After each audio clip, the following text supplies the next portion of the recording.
it's Tess, and this is Wander Wealthy, a channel and community for women in their 20s and 30s who are looking to get inspired and get results towards their personal growth, money, and travel goals. Months ago, I did a blog and a podcast about how I have many savings accounts. I actually have over 7 savings accounts now.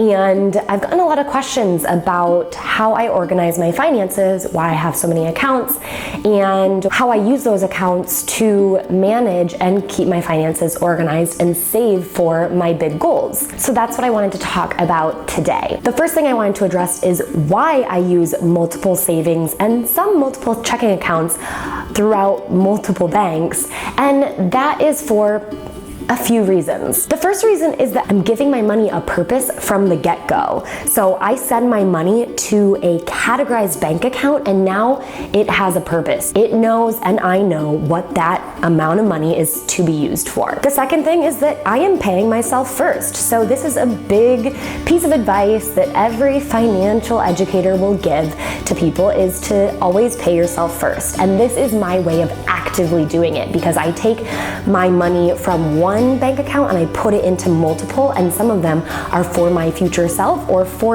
just for myself to use on things that I can buy in order to love myself. And so that to me is truly paying myself first. Third is that some of these savings are out of sight, out of mind. Now, I know one of the biggest problems amongst some of my clients and students is that they have money, and if it's there, they spend it. So by putting your money in a different bank or in a different savings account, then it's out of sight, out of mind, and you know that you're not going to spend it because you just don't even pay attention to stuff that's outside of your regular checking account. The fourth thing is I always know how much I can spend on some of these categories that I'm saving for when the time comes. And when I'm saving for big purchases or just expensive times of year, I can save throughout the year for those times. So it's really a win-win for me. All right, so now that you know why having multiple bank accounts to organize your finances is awesome, let's get into actually how you're going to do it. Step 1 is to find a really awesome bank. Make sure that whatever bank you choose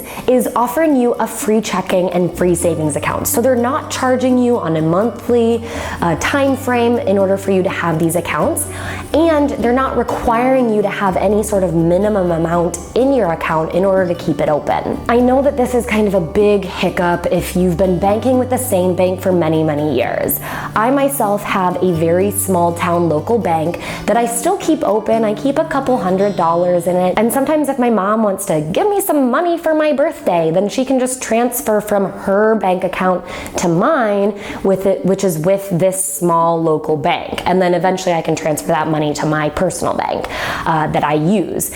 So if you have a bank but they don't offer, free checking or free savings or a $0 minimum requirement, then you might want to consider looking for a different bank. And I know that sounds like it's a big hassle, but I promise you it's not. All you have to do is go online, sign up with the bank, and transfer the money over. And you absolutely can have multiple banks. You could keep the bank at home for one of your big savings goals that you really want to keep out of your reach. But when you are looking for the bank to open the many savings accounts or checking accounts, then you definitely want to find one that isn't going to charge you, and it allows you to open many savings and a bonus checking accounts. Now, there's nothing I hate more than paying to get my money out of the bank. One added bonus to look for when you're trying to find this bank is to find one that doesn't charge you ATM fees. The bank that I personally use and love, they will reimburse me up to $10 every statement period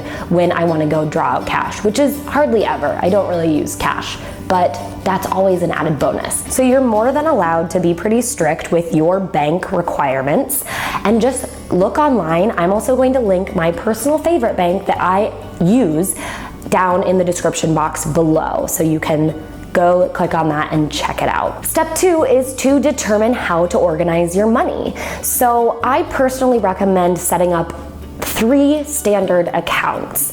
Number 1 is your emergency savings account, or if you're me, your oh shit account.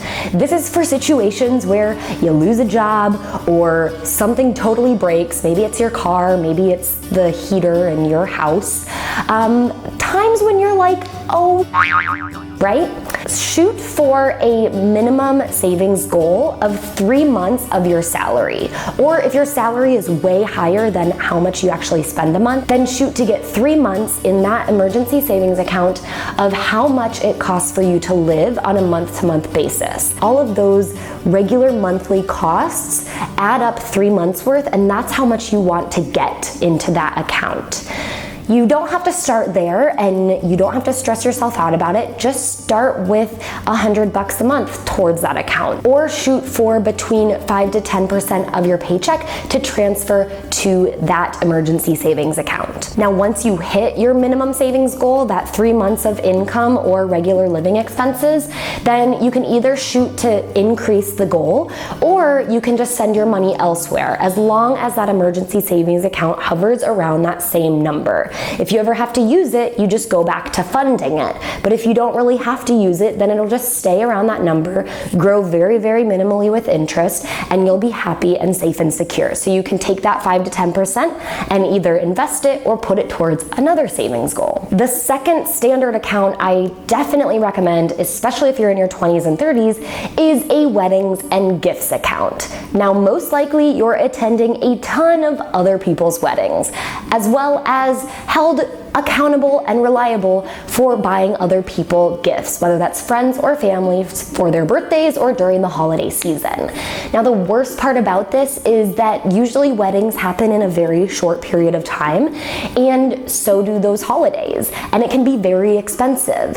So what I recommend is that throughout the year, you open up a separate savings account, title it Weddings and Gifts, and save a small chunk of money into that account throughout the year, so that when you get to the summer, you're ready for those weddings, and when you get to the winter, you're ready for those holiday gifts and possibly travel. Now, you can do, again, a set dollar amount so that you know after 12 months you're kind of maintaining a steady figure in there, or you can just do a simple small percentage of your paycheck, like 2 to 3%. My third and last standard recommendation is to set up a stupid mistakes account. Now, if you're like me, you probably make a lot of really small, minimal, less than $100 in cost, but fairly frequent stupid mistakes. And you hate using your regular discretionary fun spending money to pay for those stupid mistakes. So what I do is I actually save and plan to have stupid mistakes.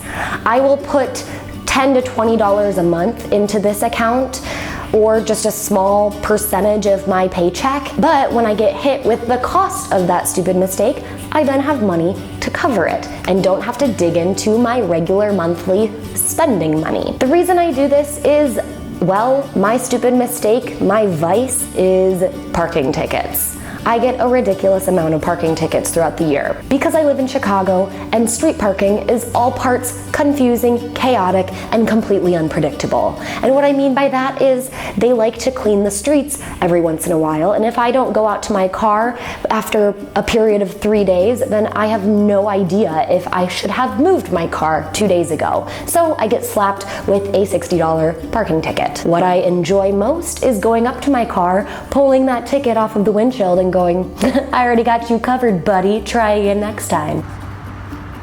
And this is why I have a stupid mistakes account. Because I save for these stupid mistakes. All right, now that we're done with those standard accounts, I also recommend setting up 1 to 2 personal goal savings accounts. Mine, for instance, would be travel and fitness. So if you have a goal that you want to achieve in the short term, aka less than 1 year, then absolutely open up another savings account for that. With my bank, I literally just have to click on a button that says open another savings account, and then I fund it, and you can fund it with $10.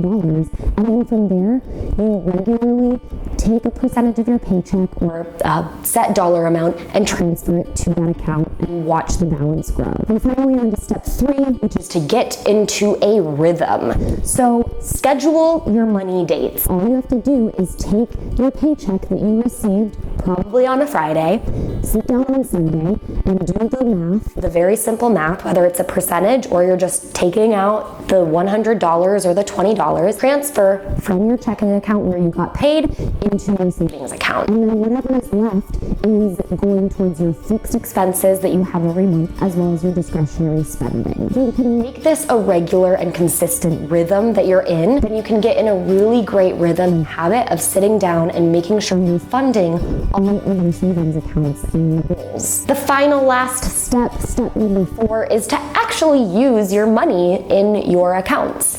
So how I would do this, I've kind of explained it in this video a little bit, but how I would do this is, let's say you're ready to take your trip and you've been saving in your travel savings account for months now. You're sitting down to book your flight and you decide to use a credit card or a debit card to book that flight. Now, as long as your savings account is connected to your checking account and it's within the same bank, you can just transfer that money day of and the money will automatically transfer. Make sure you check with your bank though. My bank definitely does that. And then I can go book the flight using my credit or my debit card. And now when I go to pay off that credit card or when the airline comes to take that money out of my checking account, it's there because I transferred it from my savings account. Pro tip, this is also a great way to not go into credit card debt when you're making big purchases.